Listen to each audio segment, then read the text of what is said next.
In today's video, I will show you how to uninstall Valorant from your PC and your life. Firstly, we need to click on upward arrow in right bottom. Now right-click on Riot logo and press exit. Then right-click on Riot Vanguard and press exit Vanguard. In pop-up select yes. Now nothing will block deletion process. Now go to Windows search bar. Search for Settings. Click on Settings, scroll down, and click on Apps. In Apps and Features, you can scroll down and find Valorant or use search bar and search for it. When you see Valorant, click on it and select Uninstall and again press Uninstall. It will start deletion process.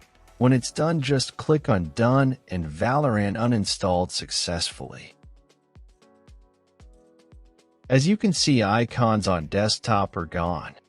I hope this video is helpful.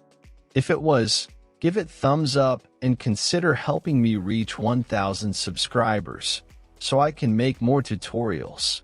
Thanks for watching.